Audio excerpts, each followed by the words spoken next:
सबसे पहली चीज़ बायोटेक्नोलॉजी क्या आती है। बायोटेक्नोलॉजी यानी कि जब भी बायो मतलब लिविंग, टेक्नोलॉजी मतलब हम लोग जो टेक्निक्स यूज़ कर रहे हैं, हम लोग क्या बात करते हैं वो टेक्निक्स जिसमें हम लोग लिविंग ऑर्गेनिजम्स को या कोई पार्ट ऑफ लिविंग ऑर्गेनिज्म को यूज़ करते हैं ताकि हम लोग अपने डिज़ायर्ड प्रोडक्शन सर्विसेज को ला सके ला सके अपने जीवन के अंदर, उसको हम लोगों ने बायोटेक्नोलॉजी किया। बट अब बायोटेक्नोलॉजी ऐसा नहीं है कि अभी आई है, बायोटेक्नोलॉजी बहुत सालों से यूज़ की जा रही है, बहुत ज़्यादा ट्रेडिशनली भी है। तो हमारे पास दो तरीके की बायोटेक्नोलॉजी का हम लोगों ने जिक्र किया है एनसीईआरटी ने, मतलब हम लोगों ने नहीं, एनसीईआरटी वालों ने जिक्र किया है एनसीईआरटी में। उन्होंने क्या कहा है कि बायोटेक्नोलॉजी बहुत पुराने समय से यूज़ की जा रही है, यानी कि ट्रेडिशनल बायोटेक्नोलॉजी।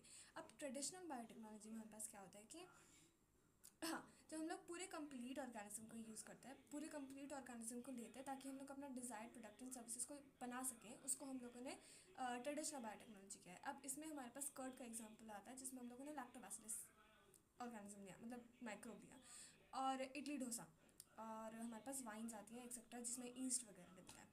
अब उसके बाद हमारे पास मॉडर्न व्यू ऑफ बायोटेक्नोलॉजी है। मॉडर्न व्यू ऑफ बायोटेक्नोलॉजी क्या कहता है कि जब हम लोग पार्ट ऑफ ऑर्गेनिज्म लेते हैं, यानी कि पूरा कंप्लीट ऑर्गेनिज्म को यूज़ नहीं किया जाता बल्कि पार्ट लिया जाता है, या फिर हम लोग अपना एक डिज़ायर्ड कंपार्टमेंट उसका चूज़ कर लेते हैं जिसकी वजह से हम लोग उसके ऊपर रिसर्च कर सकें ताकि फिर आगे चल के हम लोग अपने डिज़ायर्ड प्रोडक्ट्स एंड सर्विसेज को निकाल सके।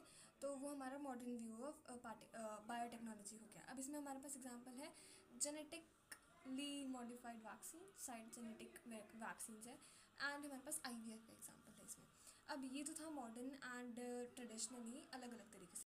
इसको देखते हुए ईएफबी यानी कि यूरोपियन फेडरेशन ऑफ बायोटेक्नोलॉजी ने ट्रेडिशनल एंड मॉडर्न व्यू को एक करके एक डिफ़ाइन हमें दी थी, और वो डिफ़ाइन थी कि the integration of natural sciences, their organisms, cells and their enzymes and molecular analogues for products and services, ये पूरी लाइन ही बायोटेक्नोलॉजी को डिफाइन करी है। अब इसमें हमारे पास एग्जांपल जो उन्होंने एनसीईआरटी में लिखा है वो है ओलिगोन्यूक्लियोटाइड्स का, और ओलिगोन्यूक्लियोटाइड्स में हमारे पास डीएनए एंड आरएनए है। उसके बाद जो इंसुलिन लैब में बनाया जा रहा है वो भी हमारा बायोटेक्नोलॉजी का एग्जाम्पल है अकॉर्डिंग टू ये ईएफबी यानी कि यूरोपियन फेडरेशन बायोटेक्नोलॉजी में।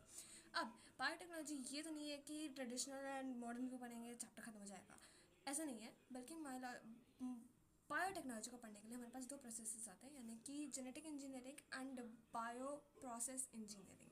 जेनेटिक इंजीनियरिंग में हम लोग 3 स्टेप करते हैं, 3 स्टेप में हमारा जेनेटिक इंजीनियरिंग खत्म हो जाता है। वो है, सबसे पहला स्टेप है, सबसे पहले स्टेप में हम लोग रिकॉम्बिनेंट डीएनए बनाते हैं। रिकॉम्बिनेंट डीएनए यानी कि अपना डिज़ायर्ड डीएनए जो हमें एक ऑर्गेनिज्म के अंदर चाहिए होता है, वो डिज़ायर्ड डीएनए हम लोग बनाते हैं, उसको हम लोग रिकॉम्बिनेंट डीएनए बोलते हैं। उसके बाद हम लोग उस रिकॉम्बिनेंट डीएनए को ट्रांसफ़र करते हैं, यानी कि जीन ट्रांसफ़र, फिर क्लोनिंग करते हैं यानी कि जीन क्लोनिंग। ये 3 स्टेप्स हैं, और ये तो था हमारा जेनेटिक इंजीनियरिंग। अब बायो प्रोसेस इंजीनियरिंग में क्या होता है, बायो प्रोसेस इंजीनियरिंग में हम लोग एक माइक्रोब फ्री इन्वायरमेंट लेते हैं, यानी कि स्टेराइल इन्वायरमेंट लेते हैं, स्टेराइल इन्वायरमेंट ही लेते हैं ताकि हम लोग अपने डिज़ायर्ड प्रोडक्ट को फॉर्म कर सकें, ताकि कोई भी फॉरेन फॉरेन या फिर कोई भी अनवांटेड जीन ना आके हमारे प्रोसेस को डिस्टर्ब कर सके एंड हम लोग अपना डिज़ायर्ड प्रोडक्ट बना सकें। ये था हमारा बायो प्रोसेस इंजीनियरिंग।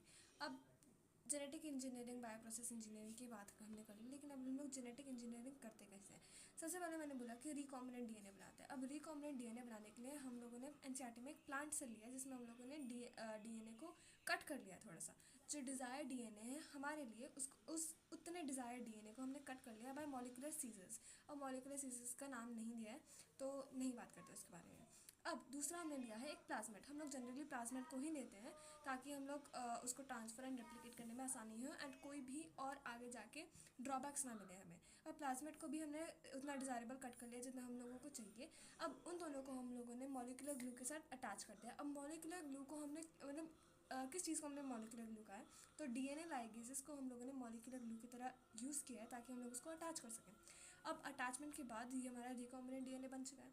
अब इसको ट्रांसफ़र करने की बारी आई, तो हम लोग इसको जनरली इकोलाई के अंदर ट्रांसफ़र करते हैं। अब वो क्यों करते हैं, क्योंकि वो जल्दी जल्दी रेप्लिकेट कर जाता है, जल्दी जल्दी अपनी क्लोनिंग कर पाते हैं, यानी कि जीन क्लोनिंग कितने मिनट्स में क्लोन करता है। तो हम लोगों ने मॉलिकुलर बेसिस में पढ़ा था कि वो 20 मिनट्स के अंदर अपने आप को रेप्लिकेट करता है, जिसकी वजह से हमारे पास बहुत ज़्यादा desired amount of recombinant DNA हमारे पास आ जाएगा, जिसकी वजह से हमारा जेनेटिक इंजीनियरिंग हो जाता है।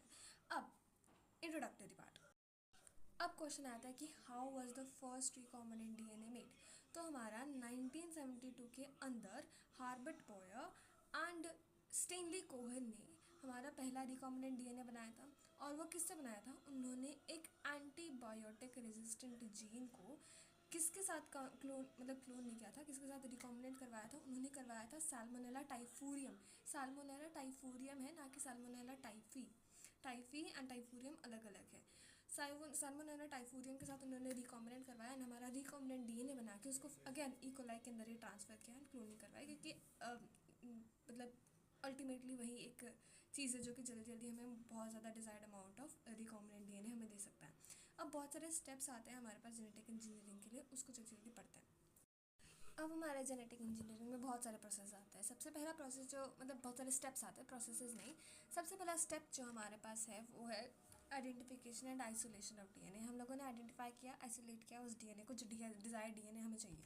उसके बाद हम लोग उसको फ्रैगमेंट्स के अंदर तोड़ देंगे। फ्रैगमेंट्स के अंदर तोड़ने के लिए हम लोग उसको एक रिस्ट्रिक्शन एंजाइम यूज़ करते हैं, यानी कि आगे चल के देखेंगे कि कौन से रिस्ट्रिक्शन एंजाइम्स को हम लोग यूज़ करते हैं। तो हम लोगों ने रिस्ट्रिक्शन एंजाइम दिया, उसके बाद हम लोग उसको फिर से आइसोलेट करेंगे। बट इस बार आइसोलेट का मतलब ये नहीं है कि हम लोग उसको अलग निकाल के रखेंगे, बट काइंड ऑफ अलग निकाल के रखने के, यानी कि फिर से आइसोलेशन करेंगे, सेपरेशन करेंगे by the process called gel electrophoresis.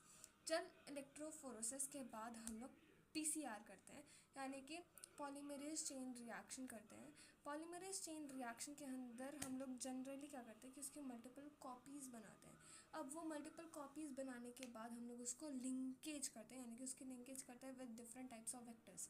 अब वेक्टर्स के साथ हमने कर लिया, उसके बाद हम लोग उसको ट्रांसफ़र करते हैं, क्लोनिंग करते हैं एंड फिर उसकी प्योरिफिकेशन करते हैं एंड सेपरेशन कर देते हैं एंड हमारे पास हमारा जो ये पूरा जेनेटिक इंजीनियरिंग का काम है ख़त्म हो जाता है। यहीं तक है हमारा जेनेटिक इंजीनियरिंग। सबसे पहला स्टेप आइडेंटिफिकेशन एंड आइसोलेशन करते हैं। उसके बाद हम लोग फ्रैगमेंटेशन करते हैं बाय रिकॉम्बिनेंट एंजाइम्स। उसके बाद हम लोग जेल इलेक्ट्रोफोरेसिस करते हैं, एम्प्लीफिकेशन करते हैं। उसके बाद हम लोग करते हैं पीसीआर, यानी कि पॉलीमरेज चेन रिएक्शन। उसके बाद हम लोग क्या करते हैं, लिंकेज करते हैं विद द वेक्टर्स। उसके बाद हम लोग क्या करते हैं, ट्रांसफ़र करते हैं, क्लोनिंग करते हैं and then purification and separation कर देते हैं एंड दैट्स इट। बाकी हम लोग डिटेल में मतलब कि इन स्टेप्स को आगे और पढ़ेंगे। That's it for today, bye bye.